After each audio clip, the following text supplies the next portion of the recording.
dalam bentuk tetesan air. Yang pertama itu ada tujuan pembelajaran. Memahami konsep siklus air. Nah, kalian di sini dapat memahami konsep siklus air dan proses yang terlibat dalam siklus air. Yang kedua, kita mengenal pentingnya siklus air. Nah, kalian diminta dapat mengenal pentingnya siklus air dalam menjaga keseimbangan ekosistem dan kehidupan manusia.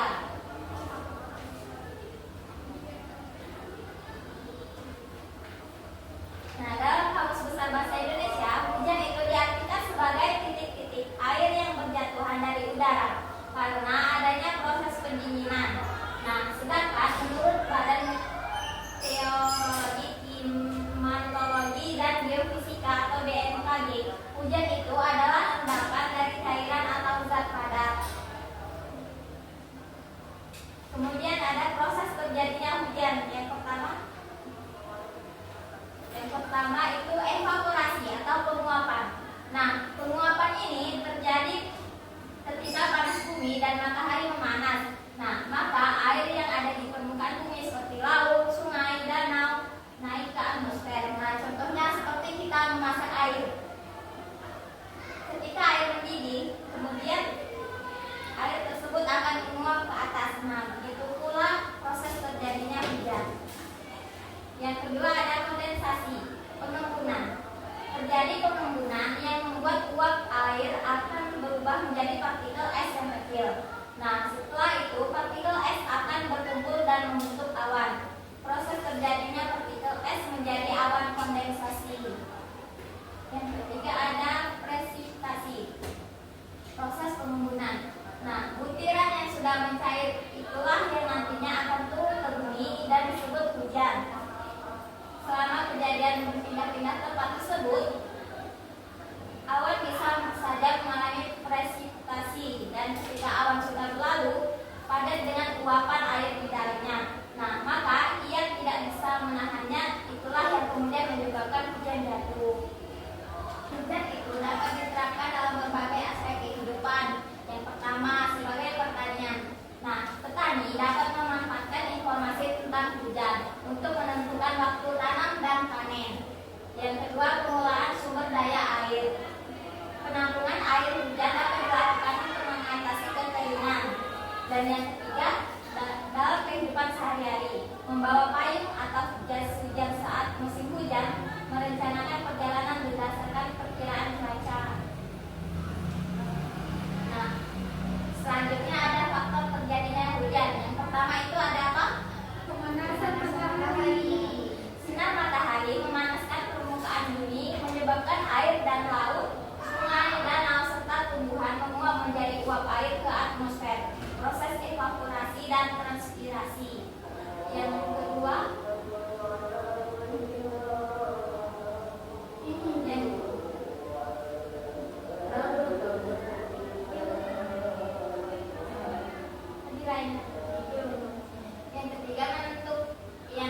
menentukan awan. Nah, butiran air yang semakin banyak bergabung membentuk awan yang semakin besar dan tebal. Dan yang ketiga, udara naik ke atmosfer. Udara hangat yang mengandung uap air terus naik akibat perbedaan tekanan udara atau faktor lain seperti angin, gunung, dan badai Tuhan. Presipitasi, hujan turun. Jika awan sudah jenuh dan butiran air menjadi terlalu berat, maka air akan jatuh ke bumi sebagai hujan. Nah, jika suhu sangat dingin, air dapat turun dalam bentuk salju atau hujan es.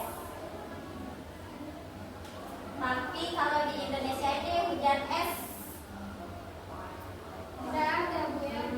Adanya di Korea, Jepang, Italia, banyak luar negeri.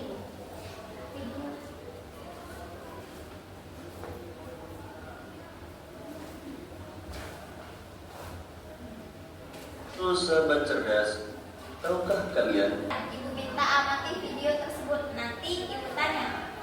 Oke, Bu.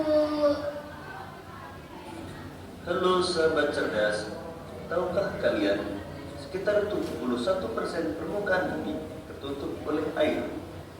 Dari jumlah tersebut, 97% merupakan air asin yang berada di laut, sedangkan sisanya. Nah, tadi kalian sudah nonton videonya kan, pasti sudah tahu isi dalam video itu apa saja. Nah, sekarang ibu tanya, kebutuhan air dalam kehidupan sehari-hari itu apa? Untuk apa? Untuk minum, untuk mandi, mencuci pakaian, dan menyiram tanaman. Ya, benar. Terus tadi ada 3 tahapan siklus air terjadinya hujan. Yang pertama,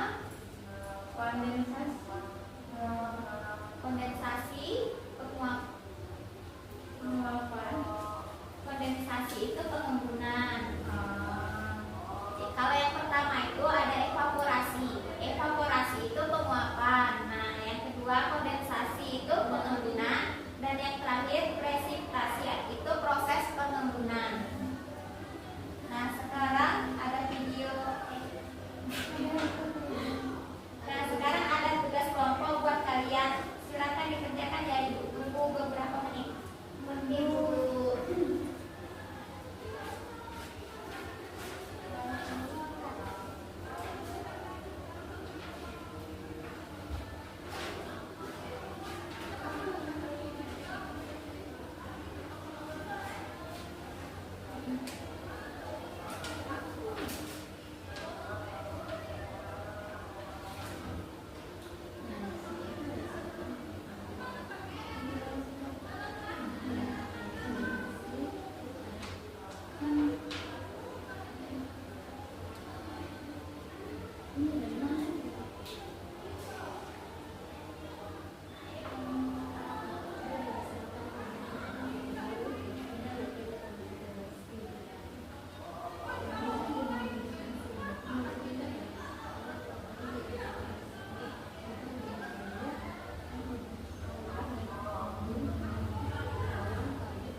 Sudah belum?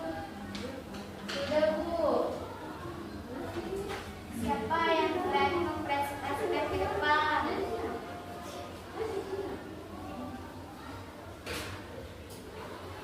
Silakan Bu. Lihat banget siklus air. Nah, dari itu yang pertama itu dari evaporasi. Air berbentuk cair dari sungai atau danau atau lautan berubah menjadi air. Lalu ke kondensasi.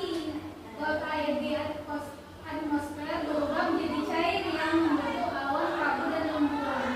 Nah, sudahnya lalu ke presipitasi. Air berbentuk cair atau pada jatuh permukaan bumi berubah menjadi air, kabut, dan hujan es.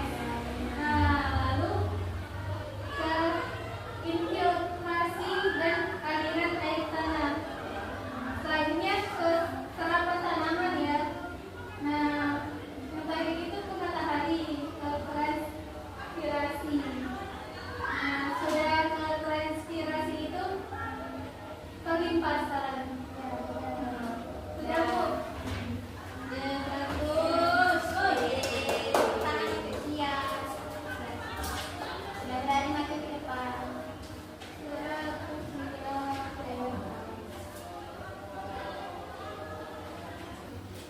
Nah, baiklah, Ibu akan menyimpulkan materi kita hari ini. Materi kita hari ini yaitu tentang proses terjadinya hujan. Hujan terjadi karena penguapan air dari permukaan bumi, kemudian mengalami kondensasi dan presipitasi. Nah, proses ini disebut siklus air. Tahap terjadinya hujan tadi ada 3. Yang pertama, evaporasi. Yang kedua, kondensasi. Yang terakhir, presipitasi. Ya, benar. Faktor. Nah, untuk pembelajaran ini kita kan sudah membahas proses terjadinya hujan nih. Nah, adapun kaitannya dengan integrasi Islam dalam materi hari ini.